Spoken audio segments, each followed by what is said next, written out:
This video is the second part of our settings tutorial.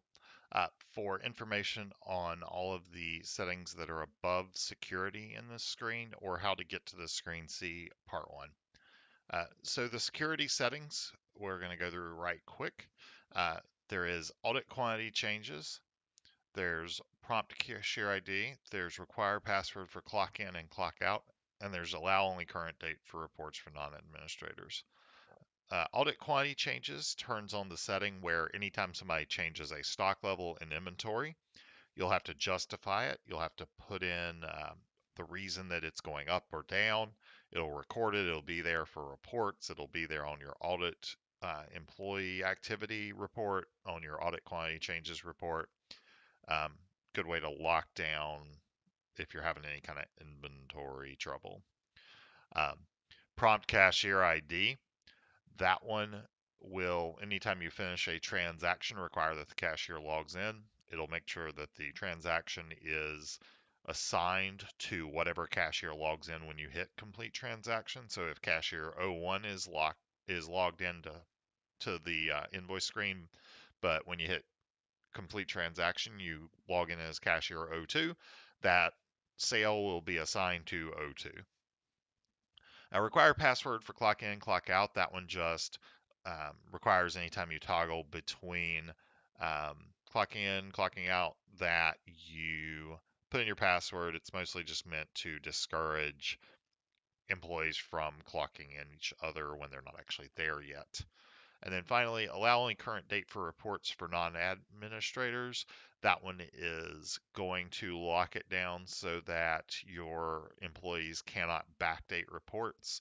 They can't look at your, sales history going back months, years, so on and so forth. Okay, under register options, we've got quite a few here, so we'll try and get through them quickly. Prompt when selling out of stock items and do not sell out of stock items. Those are related. Um, they are going to um, be set so that when you sell items, if they are out of stock, if they are not available, that either you just flat out get asked, do you want to sell into negative quantities, or do you want to make a special order for this customer for this item? Or in the case of do not sell out of stock items, it just will not let you do it. If both of these are on when you try to do it, it'll let you make a special order, but not sell into negative. If neither of them's on and you try to sell something you're out of stock of, it's just going to sell it. You're going to go into negative quantities. Combine lines, that one means if you sell an item and then you sell it again, it will change the quantity on the line that's already there rather than make a separate line. Um, in this version of the software, if you put in a quantity of 2 and combine lines is off, you can sell 2 and then sell another line of the same item for 1, and you'll end up with 2 lines for 2 and 1.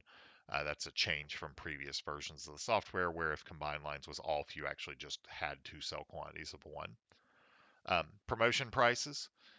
So you've got 4 settings here. They can either always be off or be automatic, so always on. If they're off or automatic, then the cashier can't change it at the register. For the 2 manual settings, they can change it at the register. If it's just manual, then it defaults off. If it's manual default on, then it's on by default at each transaction, and the cashier can turn it off in the event they need to do a bunch of manual discounting. Because it's important to note promotion prices are separate from like your line item discounts. So if you have a 10% promotion and then you apply a 10% discount, then you end up with a 19% discount effectively because they're multiplicative. So like you get 10% off and then it's 90%, and then you get 10% off of that, so it's 81%. Um, do not sell inactive items. They'll actually block any items that you've set as inactive from being placed on the invoice in any way. So no trade-ins, no selling it, no returns. Um, Real useful if your inactive items are things that are just errors or things you do not want to deal with at all anymore, as opposed to simply being used to filter searching and hide them.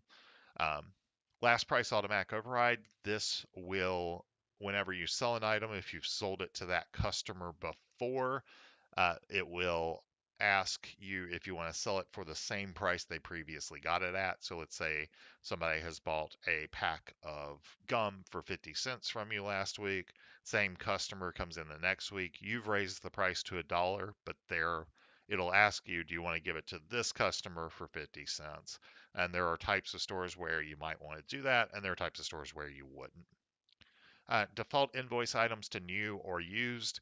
This simply indicates whether the checkbox for used is checked when you start a new transaction. If it's new, it won't be. If it's used, it will be. Search alternate item ID when scanning, and then similarly search third item number when scanning. If you scan an item, it's going to look into those fields if these are checked to find matching barcodes. If it finds multiple items that match, because only the first item ID has to be unique, then it will offer you the option to select between the different ones. Percent added to max deposits for pre-orders and special orders. This allows for you to put extra money on your deposits towards covering tax. It's not actually sales tax until they pick the item up, so we can't call it tax here. But usually you would set this percentage to your tax amount, and that way they can deposit, the money to cover the sales tax for when they come to pick it up. Rewards points accumulated by point per item or point per dollar. Um, you still have to set that you're doing rewards points within the customer, so you have to set who is allowed to get rewards points. Point per item indicates that every item they purchase, they get 1 point. Point per dollar means for every full dollar that they spend pre-tax that they'll get a point. Important note here that if they do trade-ins, it doesn't deduct from these points, but if they do a return, it does. So they'll have to give back the points if they return something. Once street date reached, continue to create pre-orders for items. This one is pretty simple. It just indicates that the once the street date gets hit, if you have an item set as a pre-order item, by default this is checked, and it will continue to ask you to create a pre-order even after you've reached the street date, until you go into inventory and uncheck that pre-order box. Uh, if you uncheck it, then once the street date is reached, it will just sell the item automatically. The next two are pretty related. Print label for trade-ins, or print price 1 for trade-ins of any condition. The second option there, that print price 1/A for trade-ins of any condition, it will not actually have any effect unless you're printing labels for trade-ins. So if you print labels for trade-ins, it just means when you finish a transaction that has a trade-in on it, it's going to print a sticker for everything that was traded in. And then if the second option is checked, then it's going to print price 1 or A, depending on your used option settings for everything. If it's unchecked, it'll print whatever condition you traded it in at. Show used add-on items.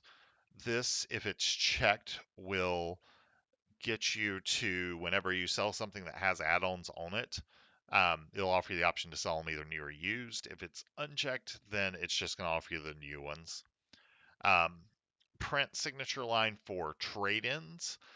This means that when you do a trade, at the bottom of the receipt, there will be a line where they have to sign to the effect of that whatever they traded in was their property to trade in, that they didn't steal it and all.